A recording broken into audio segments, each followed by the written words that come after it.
Okay, I've been reading on YouTube cleaning the stove, and I came across one that talked about cleaning the burner covers. So I'm going to give it a try and see if it works.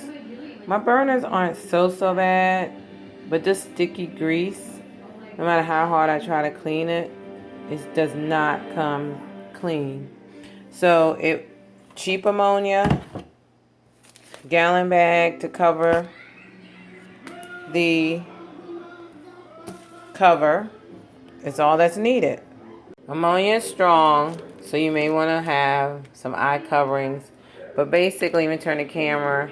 You pour ammonia into the bag, and you close the bag. I've stuck it in the sandwich gallon bag, and I did a double, just in case it eats through or punches holes. So you want to fill it up, close it, and make sure it covers the up to here, I would say, but mine are mostly dirty at the bottom, so as long as I lay it flat and the bottom is covered, I'm good to go. So let me close it, try to squeeze some of the air out.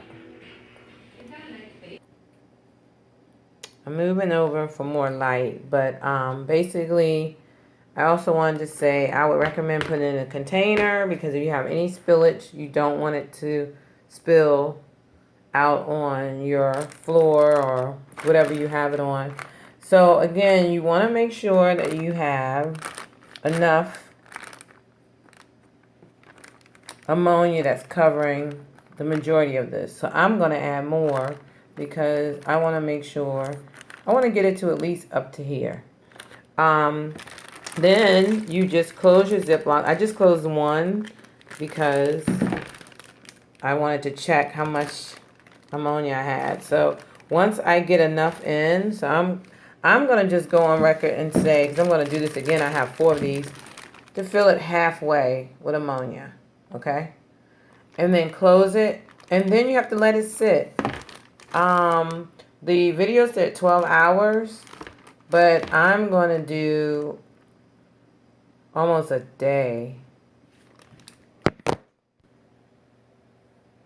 So now I feel like I have enough. It's all the way up here. I see why she says try to get the air out the bag, because if you get all the air out, then the ammonia has no choice but to flow up. So all this excess over here to flow up onto my cover. But I am not going to reopen this bag. I'm just going to set it. And what I'm going to do, I think every so often, I'm going to flip it over. That way, it can get to the top. If you want it to.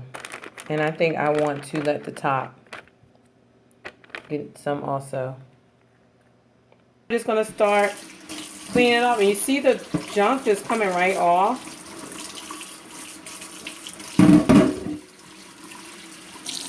So the stuff is just coming off by itself, it looks like, but you can always help it along with a sponge.